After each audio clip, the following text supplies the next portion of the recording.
Hey, this is Justin from TOOTHGRINDER, and you're watching Tattoo.com. Hey everybody, it's Mischievous Mel live from Rockwell on Teen Music Magazine, Tattoo.com, and Rockwell Radio on the Edge. And I'm standing here in DeBellum with TOOTHGRINDER. What up? All right, we're going to go around. We're going to introduce you guys in the band and tell us what you do, and then we're going to get into it. Just everything TOOTHGRINDER. My name is Wills, and I play the drums in TOOTHGRINDER. My name's Matt. I play bass. Justin, sing. Yeah, and TOOTHGRINDER, in case you don't know, is kind of like sleepy lullabies that will put you to sleep. Yeah. Oh, no fucking way, not on this planet. Speaking of that, for people that have not seen you and don't know, because you guys are kind of relatively new album, new everything, what are we going to get from your show? I think a little bit of everything. I think we kind of catered our set to be a little up and down. So we got the heavy songs, some old songs, some new songs, a little bit of everything. It's exciting. Yeah, exactly as Will's just said. It's we got a little bit of everything. We got acoustic stuff thrown into the mix. We got the heaviest of the heavies, and there's a whole lot of melody tossed in there. So, you know, I like the fact that you guys throw acoustics in there because that just proves you actually have to. I mean, don't get me wrong. I love my screamo bands. I fucking do. I'm a you know, I like to roar. But if you can actually sing, Yeah. So putting that on you, what is that like to go from like just fucking balls to the wall to not really, you know, slow, but acoustic? Yeah. It was hard at first, but like I've been taking like lessons for the past. Well, I haven't in the past few months, but for about like a year and a half, I've been taking lessons and wanted to do something different for this album that we put out because we do have a lot of melody and stuff. So I mean, it was difficult at first, especially the first tour where we played all the new songs that had a lot of this melody drive to it.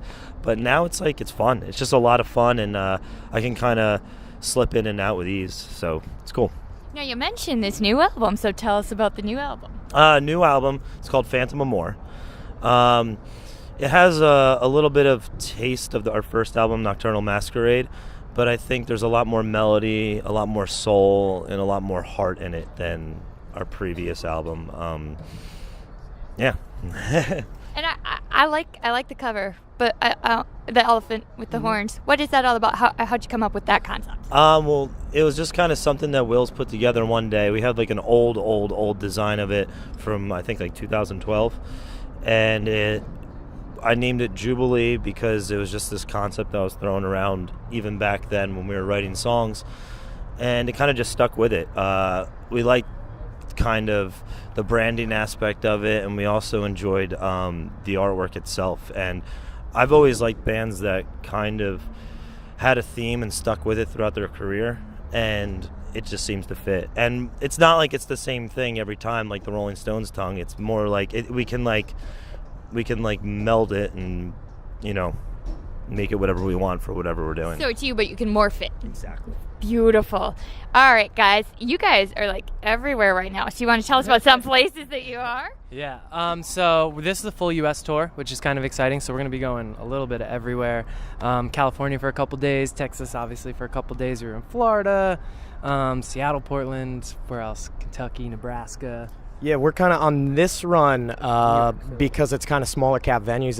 It's really nice that we get to hit a lot of those like lower Midwest spots that we typically, like the bigger tours, will skip over just to hit like the major cities. So it's cool kind of getting into the mix with, you know, all the people who can't necessarily drive 3 or 4 hours out to a major city to get to a show. It's a lot closer and more accessible, and it's just an awesome tour all around this one. So it's been a lot of fun so far. Yeah, I'm glad that you said that because we're originally from Wisconsin, and there, literally, we would drive. I mean, I lived in Spring Green, so fucking cornfield, and I would drive at minimum an hour to see a good show, you know, and then I'd go to Chicago, Milwaukee, you know, but still, it's like, fuck, this is a long time in car. But enough about me, because now we're all talking about festivals. Yes, as I heard, you guys are going to be on some of the World's Loudest Month. Thank you, DWP. You want to tell us what World's Loudest Months you're on? Anybody? The festivals, we're going to be on, Fort Rock.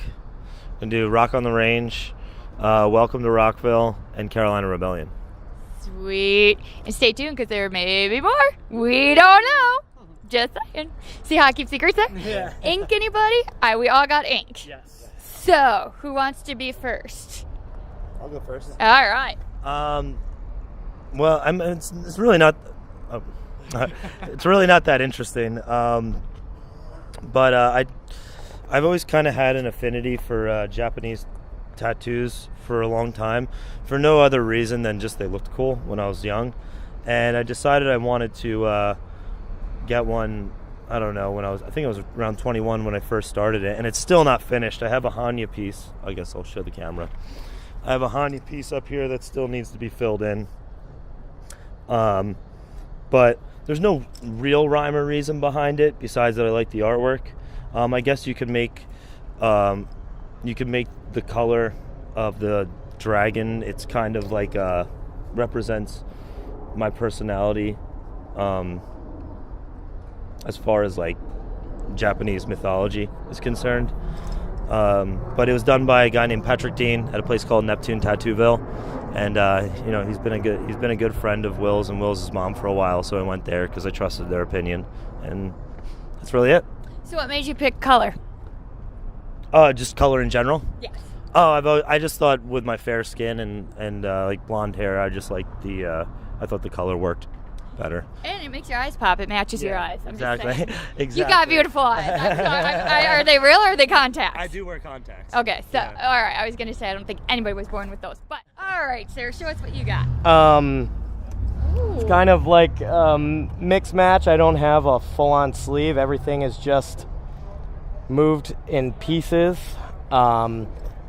My artist, the only person I let touch my body other than my girlfriend or my bandmates is Robert Ryan. He is tattooing out of Electric Tattoo in Asbury Park, New Jersey.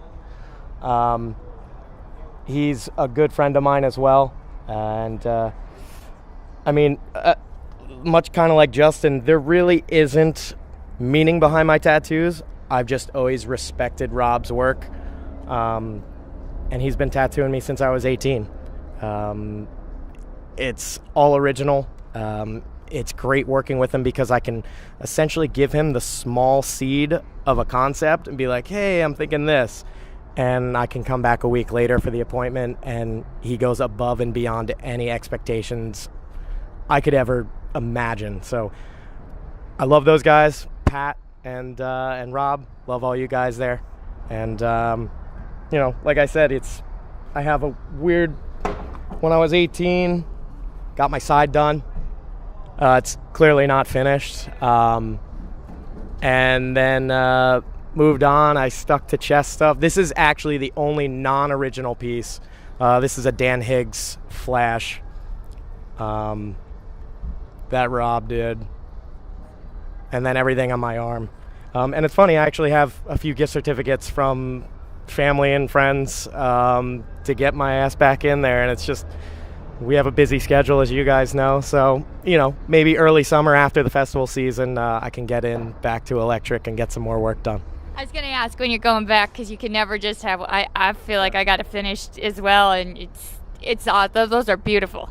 And hell, if somebody else is giving you a gift certificate, fuck flowers, get tattoos. That's what we want.